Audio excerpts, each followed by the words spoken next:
Welcome back, everyone. Today we're joined by Debbie Wosskow, a rare operator who has seen the system from every angle. Founder and investor, now chair of the UK's Invest in Women Task Force. This conversation is about moving past headlines and intentions and into how capital actually moves, where it gets stuck, and what changes outcomes for women building companies in Europe right now. Before we start the show, a quick note. If you're building or running a fund, you know it takes the right partners. At EUVC, we only work with sponsors we truly believe should be part of your tech stack. Please do take a moment to hear about them. And if you do, reach out, mention EUVC. It's the best way you can support what we do. Thank you so much. First up, ACE Alternatives. Every fund manager needs clean operations behind the scenes. From fund admin to tax and compliance, ACE handles it all across VC, PE, private debt, and real assets. They're trusted by some of the best investors in the world, and if you want peace of mind and a scale-ready back office, ACE should be part of your stack. Finding deals and managing your portfolio is at the heart of running a fund. Synaptic helps you discover startups before others do, and Portfolio IQ keeps your portfolio data sharp and ready for LPs. Together, they're essential tools for modern fund managers.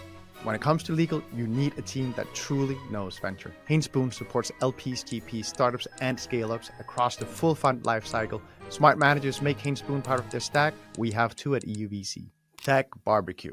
Oh my God, who doesn't love barbecue? Europe's startup scene meets the loudest, friendliest family reunion ever at Tech Barbecue. From Nordic founders to global VCs, this is where ideas catch fire and relationships get real. If you're building or backing in Europe, Tech Barbecue is where you want to show up.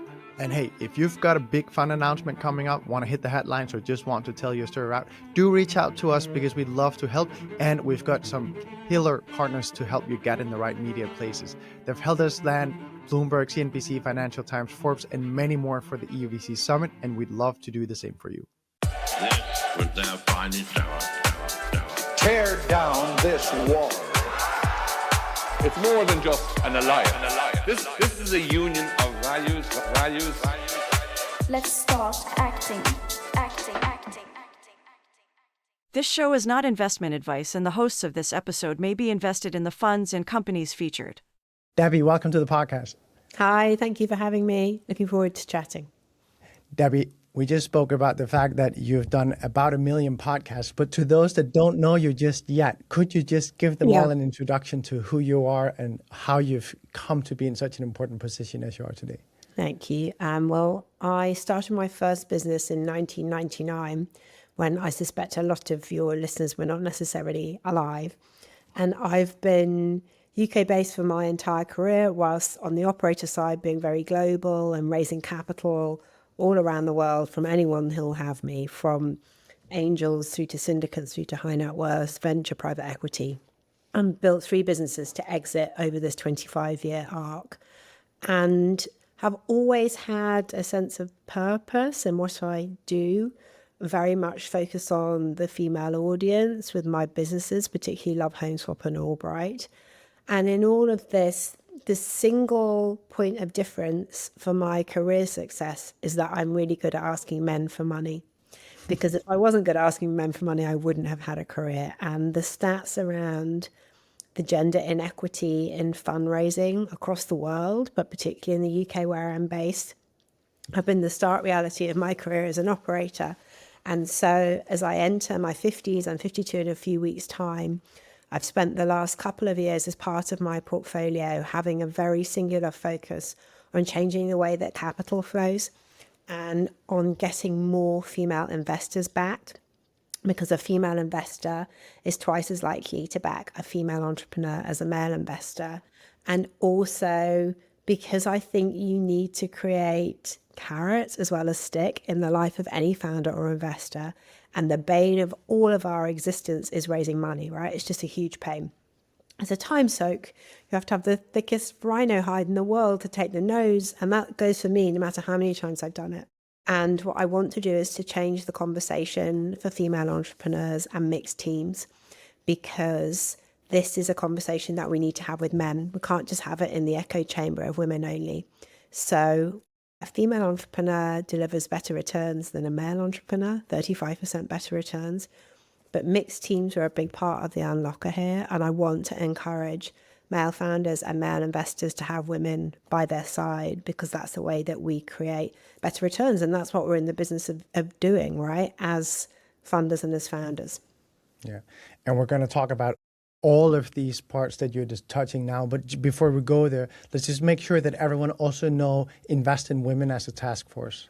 Yeah, so I've always done politics with a small p. I'm kind of a political nerd, whilst not really ever fully wanting to be a politician. And I chaired a government review in 2015 for the David Cameron-led Conservative government in the UK. I think I'm very proud to be British.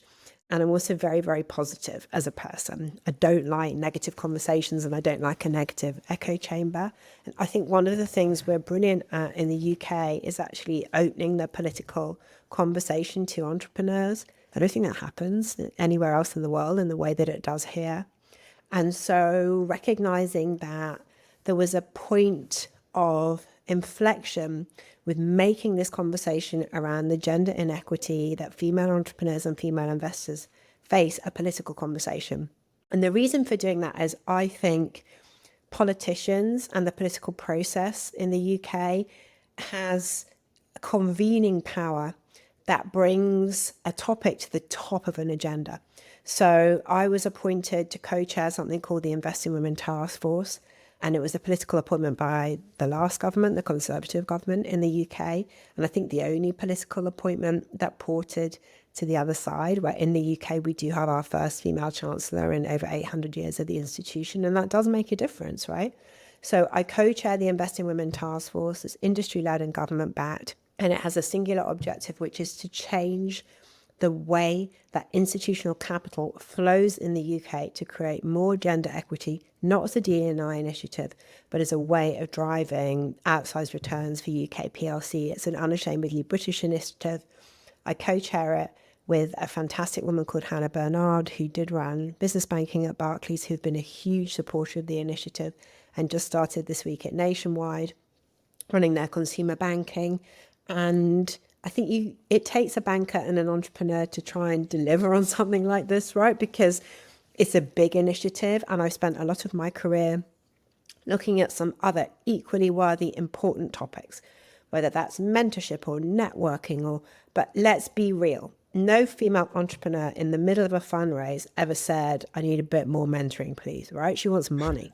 And so I am a simple person in the way that I think about how my effort can have outsized impact, and leaning into co-chair the Invest in Women Task Force to create the biggest funding pot in the world to back female entrepreneurs to make the UK the best place in the world to be a female-powered business has been a big part of my life for the last few years. Debbie, we have 3 core audiences for this podcast for sure. I know we will have a bunch of women entrepreneurs listening in. We will have a bunch of women investors listening in, also male investors, of course, that want to help solve this and play their part.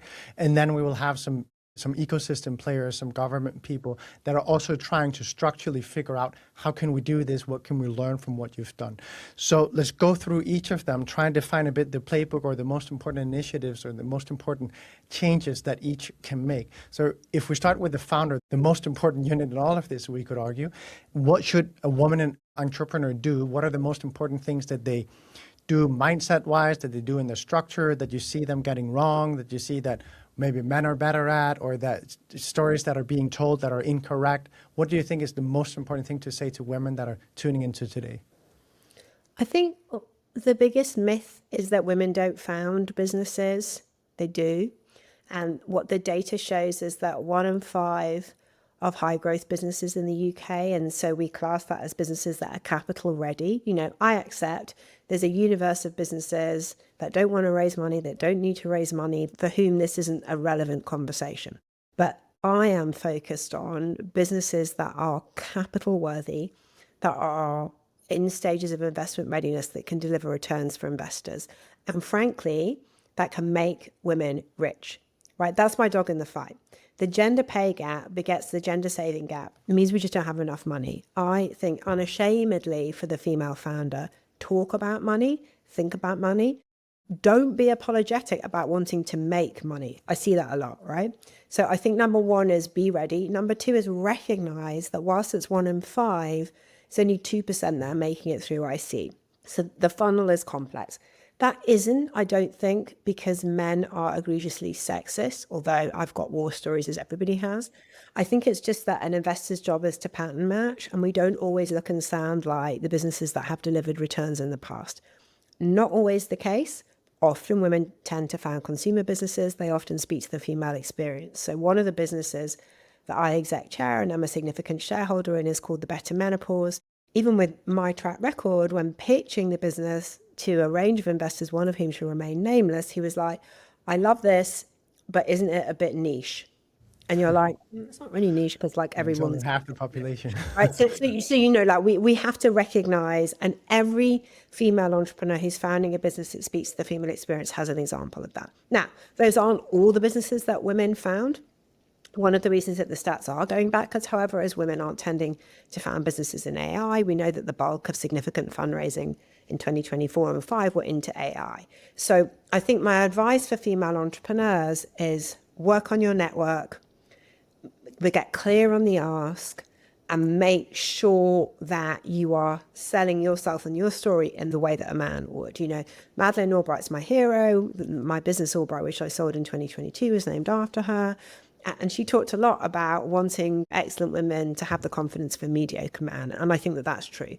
So I say that for female entrepreneurs, also know where to look. You know, one of the issues that can hold female founders back in the UK is that we have this incredible asset, which is SEIS and EIS funded investing, which, you know, is the jewel in the crown of the British ecosystem.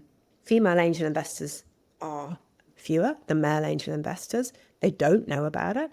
And even female entrepreneurs don't always know about it. And we tend to not have the same address book as men, right? It's harder for us to call on friends and family. So go and look at the Investing Women Task Force. It's a massive piece of work that's been done to map where female investor syndicates sit, to help women to get started. I am, however, focused on the institutional phase where, you know, women are often only ever pitching to men for money. And that's point 2, which leads into your ecosystem point 2. What I see in the other part of the firmament is it's much harder for female VCs to raise funds. It's extremely hard for female VCs to raise a first-time fund. And even when women are in funds, they're not owning enough of the economics of a fund. So the Investing Women Task Force, we set an initial target of £250 million. That's because entrepreneurs set targets, set timelines. That's the only way I know how to get anything done.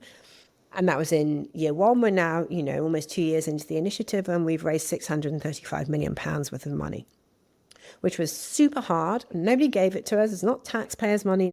There's a few myths around what the Investing Women Task Force do. None of it was handed to us on a plate, right? Hannah and I have had to work super hard to raise that capital and to convince people in a world where D&I has been taken off the table in the US. This is actually not about equity for its own sake. It's about a way to drive outsized returns and to make the UK really good at this. And I think part of the wind beneath our wings has been that the UK is recognising as a country it needs to back itself. And we don't deploy as much of our pension fund assets into our own country as places like Australia, Canada and America do. So you have something like the Mansion House, Compact and Accord, which has now become the Sterling 20, that's a good opportunity for us, right? Because we're saying if it's £350 billion plus committed to invest in private assets in the UK, can we put some of that into backing women? Can we put some of that into backing the high quality female investors? And can we say to men in the room, and this is very important because this is bucket 3 of your audience, it is extremely important that the 87 pence in the pound in 2024 that went to back a business with no woman in the cap table. 87 pence in the pound. For male founders of businesses, look around you. Find women to co-found businesses with. A, because mixed teams deliver better returns, but B, because actually, and this is the carrot, there are funds available to you if you are part of a mixed team. And the same goes for male investors. So that's the thesis. We think that's how you drive systemic change. But let's be clear, £635 million was extremely hard work. 15 billion of capital was deployed in the UK last year, right? We need to go at this rate for a decade to genuinely drive systemic change. And I'm a bit tired. And by the way, this is my day job, right? But so we need other people to pick up the mantle. And we need this to be multiplied, because we cannot have a situation where in my entrepreneurial lifetime, which is coming up for 27 years, the stats on women getting back are getting worse, not better. So it's time to change. If we stay on the investor part for a little while, I absolutely agree on everything you've said. There are some myths, call them myths, call them whatever, statements that keep being said or views that keep being held by many in the ecosystem when it comes to venture funding. One of them is that it's a deal flow problem. I don't see, like, I'm a male partner, my co-partner is male. We don't see enough women. We feel we've done everything. We still do not see, even when they look at the percentages that they take to IC and that they take to due diligence, the percentage of women-founded teams or mixed-gender teams are better, but the real problem lies in them in the top of funnel having too low of a proportion. Could you comment on that? Meaning they, of course, putting this in the negative framing, are saying it's not my problem, it's actually society's problem that we're not creating enough women entrepreneurs for us to invest in. I would have two responses to that. The first is the data does not support that, right? The data says that 1 in 5 converts to 2%. So it is simply not the case that there isn't anyone out there. There are women out there, but they're just not making it through investment committees. Having said that, it is the case that there are certain sectors where there are fewer female founders. And in order to drive pipeline, we need to showcase case studies of female founders building businesses who look and feel like them. And male funds need to have women as GPs.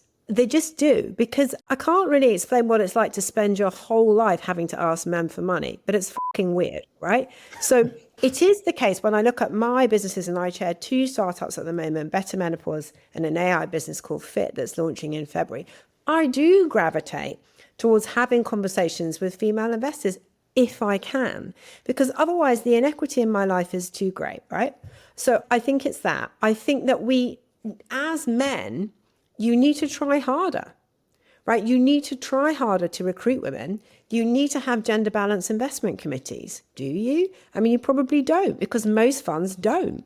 So we've really pushed for that. And if you look at the 635 million, it's broken into 2 components. So there's a fund of funds, that's the 5 LPs in an institutional fund that will deploy fund of funds capital to back female GPs. Then there are the partners like British Business Bank and BGF, where we've pushed really hard on them having to have gender equity and investment committee, right? That wasn't there. They didn't have the pipeline of hires. They have to make them. So I'm afraid I'm going to put the onus back on you, right? To say, look to yourselves and look around. 1 in 5 going to 2% shows it's not working, but there are all male funds who are less likely to see female-led businesses. And I think it sits both ways, right? We've got to redistribute capital flow top of funnel, having a fund of funds that backs more female investors and mixed teams, right? So you have to raise money for your fund as kind of a pain, right? It's difficult for anybody raising LP capital. I think if you're now aware that for Fund 2 or wherever you are in your life cycle, there are capital pots available if you have an equitable split within the GP with women, you might be more minded to do it, right? Which is part of the incentive. Yeah. Just double clicking. Are you saying that the absolute best and most powerful thing any firm can do to try and resolve the lack of women-founded businesses in their top of funnel deal flow is not marketing initiatives, not messaging, not putting women on their website, but rather it is actually starting to hire women into their teams, because this is the single-handed most important thing? 100%. Like, all that other stuff's nice. I'm not saying don't do it, but the single biggest change that you can make as investors that isn't just signaling, but just changes the conversation in the room, the deal flow that you have, how IC works, how the fund is put together, is this: hire women. Yeah. Thank you. Now, going to the ecosystem level, we, as I described, we are a European VC podcast. We're trying to get everyone across the ecosystem calling it the European ecosystem, learning from each other. If you look at what you've been successful with the Invest in Women Task Force, and what you have been less successful with, but you would have thought would have been really meaningful, what would you say that are the most important steps to take as an ecosystem leader? And what are the most important, and here ecosystem leader also equals politics, and what are the important things to actually steer away from because they don't work? I think it's a great question. And I work globally, and I've done quite a lot of work with female investors across Europe, whether that's Borski in Holland or also in Germany or unconventional ventures in the Nordics, to try and help them figure out how to position and fundraise. So, and have faced this question a lot. So I think the thing that has worked in the UK is getting it on government's agenda, not because that means that there's a magic money tree, because there isn't, but I think it elevates the conversation.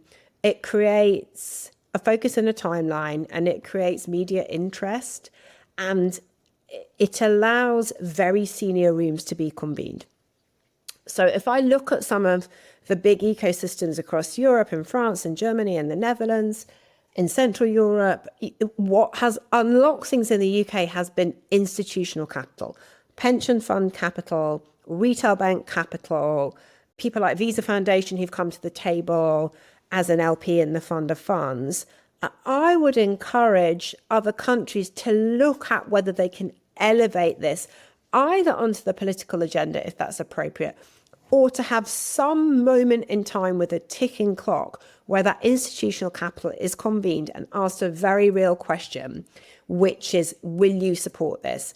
I think the mechanism that we've ended up with, which is not as straightforward as perhaps I first imagined, and I think that's part of the advantage of being an entrepreneur, that you're used to flexing in a million different directions. I would have loved every institution to deploy capital into a central fund of funds in order that that fund of funds could be independently managed, and we just back a load of women-led and mixed team funds, either homegrown in the UK or, which is an ecosystem point, encouraging European and indeed international VCs to come and base themselves in the UK. They need to have boots on the ground here, and encourage the highest quality female founders globally, therefore to be based in the UK at a time when, as you are aware, there's a conversation that I don't love, which is ongoing and negative, about everybody's leaving the UK, the whole world's moving to Dubai, and we're sick of paying tax on repeat. If you want to go to Dubai, go to Dubai. I'm not going to Dubai anytime soon, right? So I think that those points, which are convene the conversation, elevate it to the highest level you possibly can, convene the institutions and figure it out. So of the 635, we have 130 million in a first close of a fund of funds. I would like that to be more, right? I'm still shaking the tin. But we've persuaded some big partners, BBB, Morgan Stanley, Aviva, BGF, to start reporting their gender data, to start thinking about how they convene investment committees. And this is critical, actually. And my one piece of advice on anything is in life, if you're going to do it properly, right? For something like this, which is purpose for the love of, unpaid, sometimes you think to yourself, why the hell have I started out on this? Sometimes I need to learn to keep my mouth shut. But it's got to be real. So I'm not in the business of just allowing people to write the press release for fake money. And the beauty of it being a politically convened conversation where the light shines, because the press writes about it all the time, because there are questions in the House of Commons, because the Women and Equality Select Committee is all of that is this. It has to be real. It's got to be new. It's got to be real. It's got to be proper. So all of those parameters for other places in Europe, I would say there are lessons to be learned about how to convene new institutional capital to be more gender equitable. And the key stat in all of this is returns. Now, this is not it's nice to do, you should do it.